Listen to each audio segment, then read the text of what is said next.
నటరత్న ఎన్టీఆర్, దర్శకరత్న దాసరి నారాయణరావు కాంబినేషన్లో వచ్చిన రెండవ చిత్రం సర్కస్ రాముడు. తొలి సినిమా మనుషులంతా ఒక్కటే విడుదలైన 4 ఏళ్ల అనంతరం ఈ చిత్రం వచ్చింది.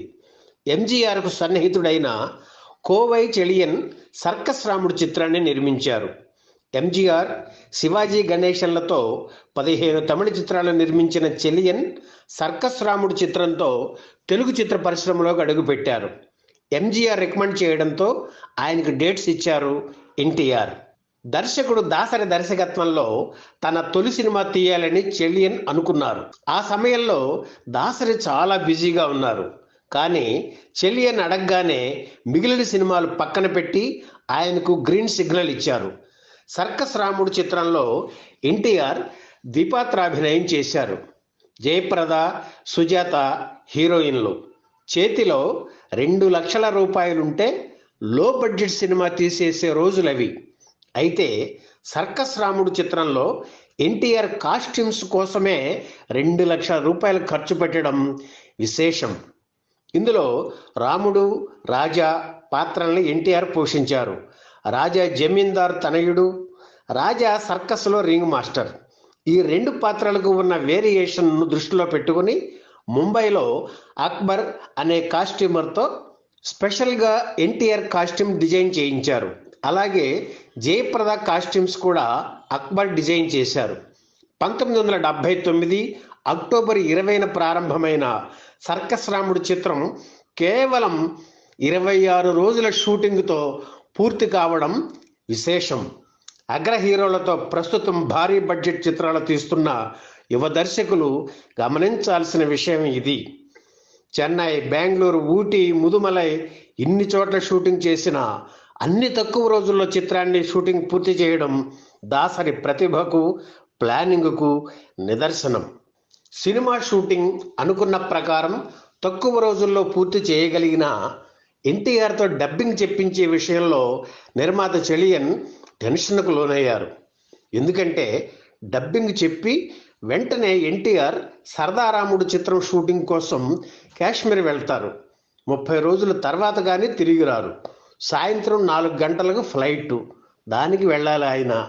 కేవలం 1 రోజులో సినిమా మొత్తం డబ్బింగ్ చెప్పడం సాధ్యమయ్యే పనేనా? అందుకే కోవై చెలియన్ టెన్షన్ పడుతున్నారు. ఆ మర్నాడు ఉదయమే వేరే షూటింగ్లో పాల్గొని సరిగ్గా 9 గంటలకు ప్రసాద్ డబ్బింగ్ థియేటర్కు చేరుకున్నారు ఎన్టీఆర్.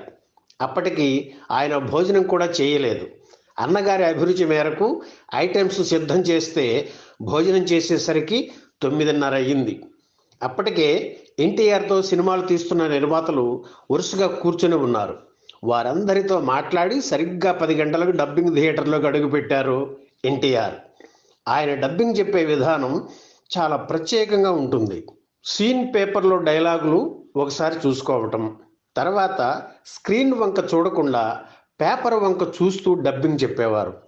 సెట్లో ఏ టైమింగ్తో డైలాగ్స్ చెప్పారో అదే టైమింగ్స్తో గడగడా చెప్పడం ఆయనలోని ప్రత్యేకత.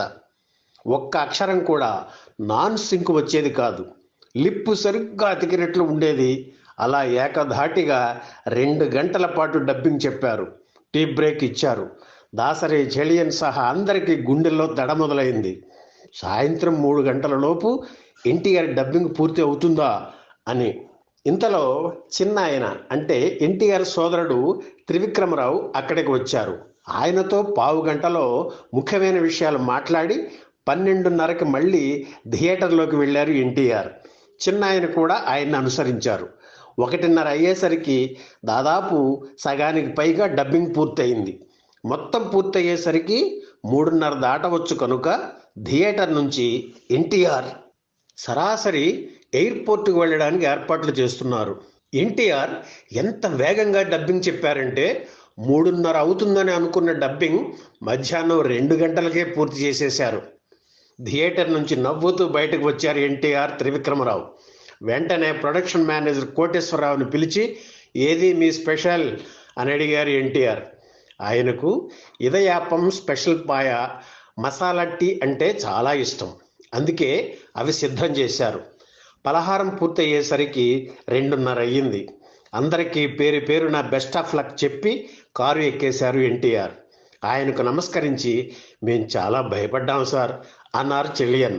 ఎన్టీఆర్ పెద్దగా నవ్వేసి, భయం అన్న పదం మన డిక్షనరీలోనే ఉండకూడదు బ్రదర్ అని భుజం మీద చరిచారు. That is NTR. ఈ వీడియో మీకు నచ్చితే లైక్ చేయండి, షేర్ చేయండి, వెంటనే సబ్స్క్రైబ్ కూడా చేయండి.